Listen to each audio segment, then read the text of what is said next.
A group of Florida seniors were sitting around talking about their ailments. "My arms are so weak I can hardly hold this cup of coffee," said one. "Yes, I know. My cataracts are so bad I can't even see my coffee," replied another. "It has gotten to where I cannot hear anything anymore," said one in the loudest voice of the group. "I can't turn my head because of the arthritis in my neck," said a third, to which several nodded weakly in agreement.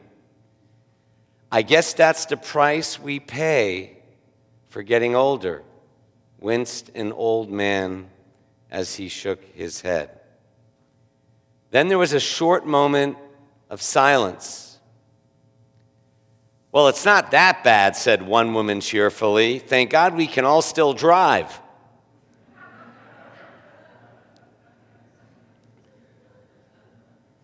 Friends, while there comes a time when we can't still drive, hopefully there will never come a time when we can't laugh.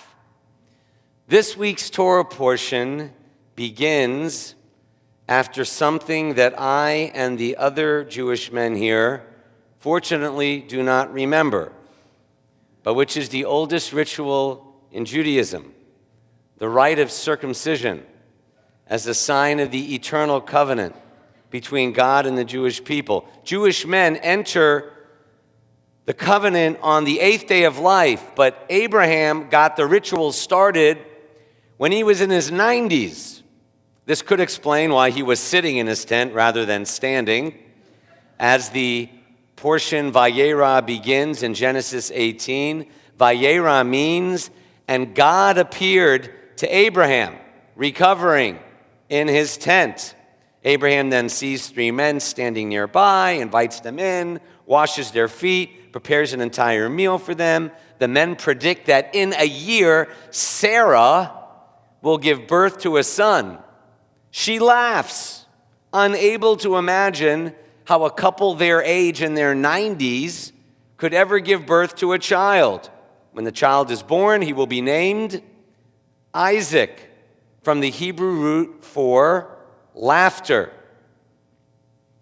In her book on Judaism, Emmanuel Levinas and the Feminine, Claire Katz, my dear friend, maybe yours too, University of Memphis PhD, Temple member, Texas A&M professor and scholar, co-authored a book with the great Reformed Jewish theologian Rachel Adler.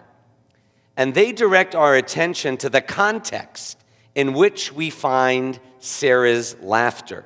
Sarah has just been told that she will give birth to a child at age 90 and that this child will yield many nations. And upon hearing this news, Sarah laughs. And she laughs not simply because she is told that she will give birth at the age of 90. She laughs because she also understands what it will take and mean to give birth to this child. A little hint: there's no immaculate conception in Judaism. This means that Sarah must first conceive the child, and to do that, Rachel Adler and Claire Katz observe, Sarah at the age of 90 realizes, since this is the older service, and I quote, that the old man and I are going to have to do that again. Sarah's thoughts, as revealed in the text, move from having the child to the pleasures and the absurdity in conceiving the child. Friends, this isn't a stretch. Don't tell the biblical literalists, because this may throw them.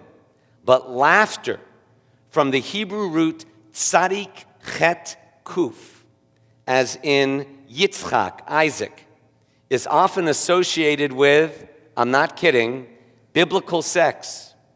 As Adler notes, and I quote Genesis 39:17, the king of the Philistines sees Isaac mitzachek, playing with his wife. in Genesis 8. In Genesis 39, Potiphar's wife accuses that Hebrew slave Joseph, whom you brought into our house, he came to me, same Hebrew word, litzachek bi, to, the English says, dally with me. And the use of tzachak, laughter, continues in Exodus 32:6 in connection with the story of the golden calf, where the people sat down to eat and drink, and then, if you look at the original Hebrew, they rose litzachek. The English says to make merry, which leads the classical biblical Jewish commentators to envision something sexually out of control. The traditional focus on Sarah's laughter in this story centers, as I had not only throughout rabbinical school, but for years until I read this book, on the idea that Sarah is incredulous at the possibility of conceiving a child. But this overlooks Sarah's reference in Genesis 18:12 to enjoyment. The Hebrew word is edna, which literally means sexual pleasure, but which most English translations have toned down from the literal meaning. 3 chapters later, when Sarah gives birth to a son, she says, and I quote, "God has brought me laughter. Everyone who hears about this," having a baby at 90, "especially the women, will laugh at me." That's Genesis 21:6. And most interesting, as Claire Katz notes, is the fact that Sarah not only laughs, but even names her child Isaac, meaning Yitzchak, one who laughs. Isaac thus becomes the literal embodiment of the pleasure and surprise that Sarah could not believe she would experience with Abraham. Now, I share this biblical study with you for 2 reasons. First, the sad contrast between today's epidemic of men in power, powerful men, sexually abusing and controlling women and men, versus Sarah, who in these verses is in total control of her life and her body. The second reason I preach on this tonight is to demonstrate that taking the Bible literally is impossible. It is impossible because the Bible was written in Hebrew, not English. And at worst, English translations of the Bible get it wrong. At best, they miss the many layers of interpretation in every Hebrew word. Judaism has always been a tradition of faithfulness to our sacred text, but it has never been fundamentalist in terms of how we read the text. You ever see that Christian bumper sticker, "God said it, I believe it, that settles it"? It's not a Jewish bumper sticker. Our bumper sticker would read, even if you're Orthodox, any type of Jew, our bumper sticker would read, "God said it, I believe it. Now let's talk about what it means." The Bible, from a Jewish lens, opens and widens the text and allows us, invites us to find ourselves within it. What's clear is that starting this week in the Torah with Isaac, the age of laughter begins.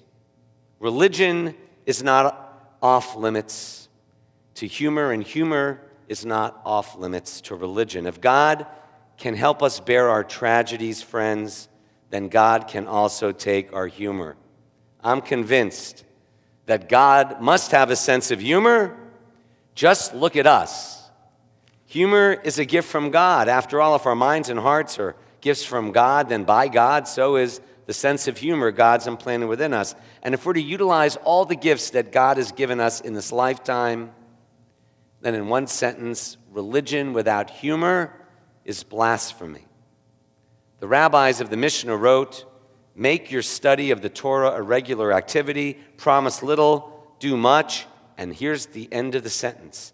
"V'hevei mekabel et kol ha'adam b'sever panim yafot, receive all people with a smiling face, a joyful countenance. Bring out the joy in them. They were not speaking of jokesters or jesters. They were speaking of the people at work, on the street, the folks you'll meet after the service, whose faces lift you up with a smile instead of a scowl, who face you with a joy, not a frown, who get you breathing by laughing with a pleasant grin or a beaming face. So laughter, my friends, laughter is healing, even after our greatest losses. Elie Wiesel, of blessed memory, said, "Every death leaves a scar, and every time a young child laughs, that scar starts healing." Laughter is healing. Thank you, Sarah. Oh, you too, Abraham and Isaac. Amen.